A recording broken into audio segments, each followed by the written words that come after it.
Advocate सपना कौशिक और आज हम बात करने वाले हैं एक बहुत इंपॉर्टेंट टॉपिक के बारे में। अक्सर लोग अपने केसेस के सारे फैक्ट्स अपने लॉयर को भी डिस्क्लोज नहीं करते। वो अपने वकील को सारी बात सच्चाई के साथ नहीं बताते क्योंकि उन्हें डर होता है कि अगर हमने सारी बात अपने वकील को सच्चाई के साथ बता दी, अगर हमने बता दिया कि हमने शायद कुछ गलती की है या हमारे पार्ट पे ये गलत हुआ है, तो कहीं ऐसा तो नहीं है कि वकील या वकील का क्लर्क हमें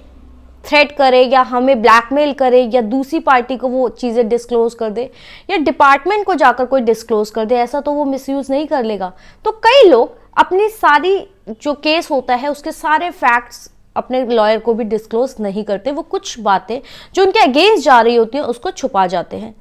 जिसकी वजह से वकील पूरी तरीके से उनका पक्ष, उनके जो फैक्ट्स एक्चुअल में उनको छुपाने होते हैं या उसको डील करना होता है, उनको डील नहीं कर पाते।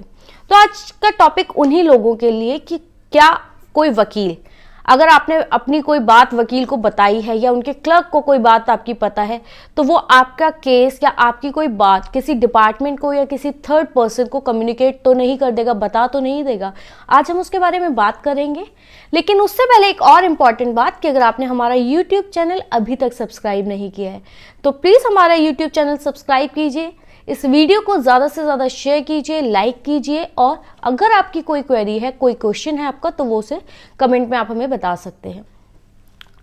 तो क्या कोई वकील या उनका कोई क्लर्क या ऑफिस का कोई दूसरा मेंबर आपके फैक्ट से, आपके केस से जुड़े कोई फैक्ट्स किसी दूसरी पार्टी को डिस्क्लोज कर सकता है, किसी थर्ड पर्सन को वो डिस्क्लोज कर सकता है? इंडियन एविडेंस का सेक्शन 126 कहता है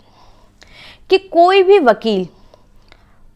क्लाइंट की मर्जी के बिना, जब तक क्लाइंट अपनी कंसेंट नहीं देगा, उनके फैक्ट्स किसी भी थर्ड पर्सन को डिस्क्लोज नहीं कर सकता। सेक्शन 126 साफ साफ कहता है कि अगर आपने अपनी कोई भी फैक्ट्स, केस के कोई भी फैक्ट्स या कोई भी बात अपने वकील को बताई है, तो वकील उस फैक्ट को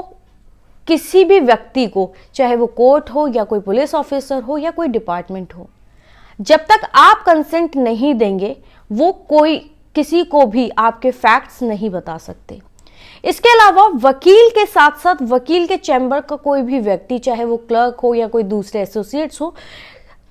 किसी भी तरीके से डायरेक्टली या इनडायरेक्टली किसी भी तरीके से आपके केस के फैक्ट्स, केस की डिटेल्स, कोई भी बात किसी भी व्यक्ति को नहीं बता सकते जब तक कि आप अपनी कंसेंट उन्हें नहीं देंगे। इसके अलावा बीसीआई के रूल्स भी कहते हैं, रूल 7 कहता है कि आप अपने क्लाइंट की कोई भी बात किसी भी थर्ड पर्सन को डायरेक्टली या इनडायरेक्टली नहीं बताएंगे। बीसीआई यानी कि बार काउंसिल ऑफ इंडिया, जो लॉयर्स को रेगुलेट करता है, एडवोकेट्स को बताता है कि वो क्या क्या कर सकते हैं, उनकी क्या राइट्स हैं, उनकी क्या ड्यूटीज़ हैं, उसका रूल 7 भी कहता है कि अगर किसी क्लाइंट ने आपको उनकी कोई कॉन्फिडेंशियल इंफॉर्मेशन दी है तो आप डायरेक्टली या इनडायरेक्टली किसी को डिस्क्लोज नहीं करेंगे। इसके अलावा बीसीआई का रूल नंबर 15 कहता है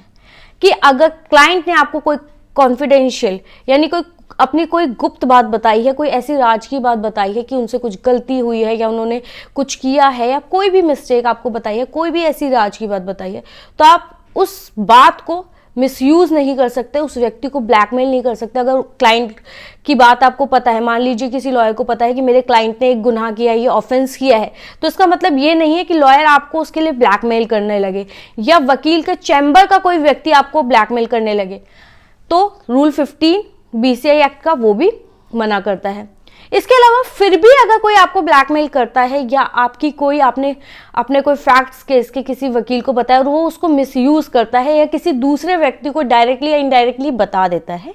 तो आप बीसीआई के पास कंप्लेंट कर सकते हैं। वो वकील के ऊपर डिसिप्लिनरी एक्शंस लेते हैं। इसके अलावा आप कोर्ट में भी कंप्लेंट कर सकते हैं कि वकील ने आपका विश्वास तोड़ा है, भरोसा तोड़ा है।